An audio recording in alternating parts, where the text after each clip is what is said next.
because I've never learned. The eyes got big. Oh! Yeah, I had... Along these roads we roam, we find adventure through traveling, camping, boondocking, and exploring. Hello everyone, and welcome to episode number 6 of our vlog at the roads we roam. My name is Russ. And I'm Carrie, and we are reporting to you from Hartsville, Tennessee, where the weather today, we had a high of 48, low of 36 is expected tonight. Oh, that's not freezing. It's not freezing. Perfect. And it was fairly sunny, so overall it was a very nice day. Yep. And speaking of today, we had a great experience. As I mentioned before, we're visiting with my father, and he invited us to come along and visit at the church that he goes to, the Mending Fences Cowboy Church. Yeah, and he kept saying Cowboy Church, and I'm thinking, okay, just a bunch of cowboys go here, wear cowboy hats. No, it's really called Cowboy Church. We drove up on the sign, and Russ was like, I'll be darned, it's called the Cowboy Church. Yeah, very cool place. Had a very good time. One thing that really stood out to me there was it's Veterans Day, and just how attentive and how respectful they were to the veterans. They asked us to stand up, veterans, and Carrie and I are both United States Air Force veterans. So I get a little choked up when I think about our service. And our daughter is currently active duty. Yep. She's stationed in California. And our son-in-law. Yes, yeah. Wesley. They're both Air Force. Mm-hmm.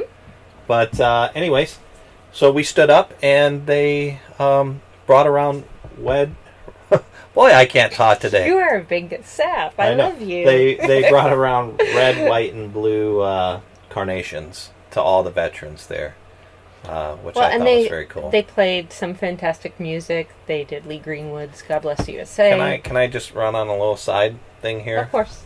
Lee Greenwood's "God Bless America" or "God Bless USA." That one always brings a tear to my eye. I remember when I was going through basic training. We were both going through basic at the same time. My TI stopped us all, had us just sit there. He said, "Now close your eyes." He played this song. To this day, whenever I hear that, I am a 19-year-old boy, full of patriotism, and sitting in a day room with a bunch of other newly U.S. Air Force basic trainees, and I hear that song, and I remember at the end of it, he said, "If this doesn't make you feel proud to be an American, I don't know what does." And to this day, whenever I hear that song, I am definitely proud to be an American. We are very thankful for the people that came before us and that have done the things that they did, so that we have the life that we have today. Yeah, definitely. I am very thankful for all the veterans who served, whether you served for 6 months, whether you served for a year, whether you served for 4 years, 20 years, it doesn't matter. Your service counts, and we all signed on that dotted line to give all if called upon. So thank you to all the veterans out there, and if you see somebody wearing a service hat, or you see somebody that is a veteran, take time out to thank them. It really means a lot to us. I know it does to me. Well, I've never approached anybody and thanked them and had them upset or angry. No, always put a smile on Yeah, so don't be afraid. Face. Okay, moving on. So now moving on to our high-low segment for the day. Yeah. For me, I thought it was so cool. One of the great things about this church, you get to bring your dogs to church. So I brought Billy all dressed up. She had her little bougie jacket with the fur lining. It was cold out. She got cold. And Abby was there. They were so well behaved. We were very, very proud of them. We weren't the only ones there with dogs. There were 3 or 4 other dogs. And yeah, Abby, well behaved. Billy just sits on Carrie's lap, so there's not a big deal there. So yeah, I agree. Being able to take the dogs to church with us. We had another high that we had talked about that we wanted to mention. With all this cold weather, the trailer's been warm. We get up in the morning, it's comfortable. Mm-hmm. However, the floor is really cold. So we want to give a shout out to our future daughter-in-law, Jessica, in Northern Ireland. She gave us gifts a while ago that are just a lifesaver right now. We love them. Russ is actually sporting some right now. These little fur-lined socks. They've got like fleece or fur inside of them. Socks. They've got little rubber things on the bottom. So comfortable. I tell you what, they know how to do it in Northern Ireland, man. Jessica, thank you. We love them. I love it. Yes, definitely. For Lowe's. Living on the road poses its problems. For us, I think one of the tough things is trying to eat well. Yeah. And once we kind of got here to my dad's, we're like, that's it, no more fast food, even though it's easier. We're going to make everything. Well, with our running around today, it got to be a little bit late in lunch, and we didn't want to wait till we got back and tried to make everything, so we caved. Yeah, we went to McDonald's. We caved bad. It happens. What's the old saying that TJ says, one of our friends on Instagram? Progress, not perfection. So we're making progress. We went out less than normal. Now on to the topic of the day. This is one I titled, How Do You Let Go? Getting ready to hit the road full time and downsizing from a house and all the things that come with it to living this type of life. Yeah, not only this type of life, but living the life in a teardrop trailer. Yes. You know, it's not like we're going into a 31-foot... Or a big fifth wheel or something. Yeah, no, we're going into a teardrop trailer, so we really had to get rid of a lot of stuff. Mm-hmm. And one of the things that we did was we started early. Yeah. And we planned it in phases. We decided, okay, we're going to start early, and we're gonna move this stuff as quickly as possible, which we did, because we ended up, we got rid of our bed frames, we got rid of everything for what, 2 or 3 weeks. We were sleeping on just a mattress on the floor in our living room. And the floor in our living room. Everything else was gone except the washer and dryer. Yes. So we accomplished that. I think we had 3 yard sales. Yep. In all. And so that would be multiple yard sales. Multiple yard sales. Yep. The first one, and I think it's almost like a breaking in phase. That first one, you put stuff out, and you have in your mind this idea of how much things are worth. Mm-hmm. And so you price things accordingly, and you find out, and you sell a lot. But you find out by the end of the day, you might still have a lot sitting there. You still have a lot. Yeah, we sold a lot, but we still had a lot. And you're right. I think each one, we kind of lowered that price a little bit. By the last one, we were like giving the stuff away, and I was ready to pay people to take it, And it was a lot easier. The whole value. Don't get caught up on how much I paid for this. Right. Because you're never going to get close to it. Exactly. Unless it's something amazingly fantastic. Well, actually, I think you are. You get rid of that stuff, and you start this journey that is just priceless. So True. All you have to do is get rid of something. Maybe you paid $25 for it, and you're going to sell it for 50 cents. Guess what? It's the start to a priceless journey. Yes. I didn't want one of those things to hold me back from our new adventure.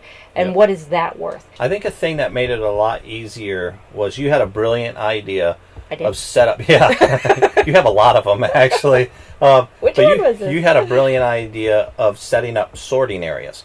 So we had stuff that was going to Goodwill. We had stuff that was going to the yard sale. But the most important one, stuff we're taking with us. Well, and I that forgot. pile just looked massive. Anything I put out at the yard sale, I had to be okay with just donating it at the end if it didn't sell. Yeah. I had to be okay with that. And so at first we were thinking we were being really good, but then we saw that keep pile, the must-haves, get bigger and bigger. And I started looking at that going, there's no way we can keep all this. That's the way to do it. If you guys are going on a trip, whether you have your donate pile, your whatever piles, have your keep pile. Don't just in your mind say, okay, we're going to keep this, we're going to keep that. Actually set a pile in the middle of your room or your garage like we had and look at that thing. Because you're going to start thinking, oh my goodness, I can't fit all that stuff with me. It'll really help you downsize. So that was awesome. I love that idea. And then it did get to a point where we realized we might need to have a storage unit for some items. And what I did is got us the smallest storage unit that they had, a 5x5. Yeah. And said, all right, we can keep things, but it can only fit in this space. But we made ourselves a promise when we go back to it within a year, if we haven't touched it or we hadn't thought about it or we didn't need to use it, then we can downsize further. We're going to reevaluate. You know, another great thing that you did, because when you're talking about things that you have emotional attachment to, some of them are physical, you know, things like that big clock that you had, you know, relics that I have found throughout the years. I don't want to sell those, you know, they mean too much to me. And we didn't want to carry them around Exactly. right now. But one of the things that I thought was really smart too is how she took all of our pictures and she scanned everything, you know. So it's really hard to get rid of those. We don't want to shred them. You don't want to burn them. You don't want to give them away. You know, maybe we'll give them to our kids. We can save them. Yep. But I also uploaded them just in case we lose our storage file, our electronic, what do we call the little red thing? Yeah, it's a external hard drive. The external hard drive. I'm not technical. That's all right. But I also, you know, you have sites like Amazon. You can upload your photographs there. Snapfish is another one. Yeah. There's a bunch of them out there that you can utilize, and you can still access your pictures whenever you want them. What's really cool about Amazon, we have the Amazon Prime, and with that we get how much? I think it's unlimited photos, but then if you want the other digital storage, they have different tiered Exactly. programs. So we get a certain amount. I can't remember what the storage is, but the photo is what's fantastic. Unlimited amount of photos. So you can get all those photos scanned, 20 gigabytes of photos if you have it, and it's unlimited. You know, so and it's safe because it's online. You're not going to have a external hard drive crash. You're not going to lose it in a fire, you know. So yeah, definitely. I think that Amazon Prime account stuff is fantastic. My biggest piece of advice would be, don't live in the past. Focus on what you are going to need for your amazing future. The majority of things we have dual purposes. You know, there's a reason why we have everything. And we have a rule now that if we bring something new in, something has to go out. So I'm just wondering on that dual purpose bit, your big guitar that you have sitting behind you, what's the second purpose of that? Expanding my knowledge, because I've never learned. The eyes got big. Oh! Yeah, I had to think there. I've always wanted to play. You're serious? I'm serious. Okay. I've always wanted to play the guitar, but I never had the time. Yeah. And this is one of my goals for the year, that as we have time to breathe and relax, I want to learn. I used to play the piano. I used to play the flute. Music was such a big part of who I was for so many years, and I've gone away from that, and I want to find that part of me again. Speaking about music, you just reminded me, there was some amazing music at the Cowboy Church, yes. wasn't there? And, you know, really neat thing, guys, if you're interested in this, they do a live webcast of the service every Sunday. So we'll put a link to that down below, too. Okay, you just reminded me of it. I'm sorry. Well, I think you even got some clips, too, so on our in-depth video, we'll show our some. Tennessee video. Check that out. There'll be some good clips there. Now on to our viewer engagement segment. That's always my favorite. I love viewer engagement. David Schroen, via Facebook. He saw the Alabama video and how Russ fixed our flux capacitor, aka Smart Jack. Apparently, I made it. He did it the difficult way. I made it a lot more difficult than it has to be. You still fixed it, though. I give you credit for that. But next time, we know that there's an easier way. Yeah. I sent it to you. Why don't you read through it and see if that makes sense to you, so that way... Yeah, so David says, you can cut power to the jack by removing the inline fuse and plugging it back in. You'll find the inline fuse about halfway between the jack and the battery. I think it is hidden from view on the bottom side of the trailer frame. That's basically what I did, but I took so many extra steps having to do that. So, David, thank you so much. That's a great bit of information there. If anybody has it where their jack starts going crazy, and you'll see it, it'll start flashing. It won't go up or down. Don't do what I did. Do what David says. Look for that inline fuse about halfway between the battery and the jack.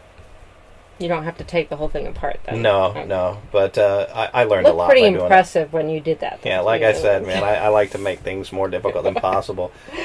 David also gave us another bit of great advice for when plugging into your power supply at a campground. I think that was our... which one was the it? El Paso, or the Anthony KOA. Anthony KOA. It was our test run. Yeah. With the trailer at a local campground. So this, I'm aware of this now, and I do this now, but I wasn't then. So there may be people out there who aren't aware of this. So he says, turn the power breaker on after you plug in the surge protector, but before you plug in the trailer, and check the color of the 3 small LEDs on the surge protector to confirm the park has wired the supply correctly. The surge protector explains the meaning of the LEDs on the face of the protector where the LEDs are at. So I'm not the one that plugs this stuff in. Let me see if I understand that correctly.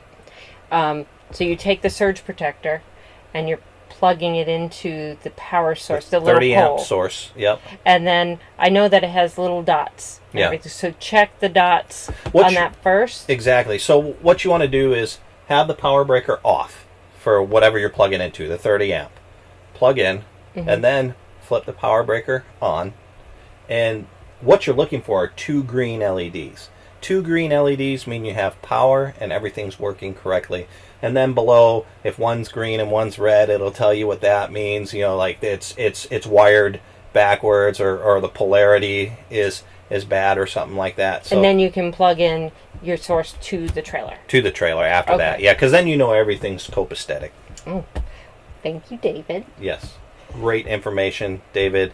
I'm sure just by the way he talks on our YouTube pages and stuff that he's been doing this for a while. So thank you so much, David. Really appreciate all the great information. Stacy sent us a note letting us know that the Smirk Jack that we had issues with actually has an active recall. I had seen that, but I couldn't find it again, and so she gave us all the information. She gave us the number. The number is 17E-074 through Lippert Components. We will get a link to that put down below for anybody that's interested. She also had a comment. She said, for your daily vlogs, I would love to know how you guys made the decision to go full-time and why you decided on a teardrop trailer. Ooh. Great idea. Guess what we're going to talk about in a future vlog. So, as I said before, I love viewer engagement. I know Carrie loves viewer engagement, and we want to hear from you. Any comments, questions, concerns, feedback, whatever, please put them in the comments below. We try to respond to 100%, and I think we're batting 100% right now. I don't think we've missed any. So we'll definitely get back to you, and who knows, we may just use one of your questions as one of our topics. Thank you so much. Don't forget to check out our site at theroadsweroam.com. You can also follow us on Twitter, Instagram, Pinterest, and Facebook. And please don't forget to like and subscribe. Bye. Thank you.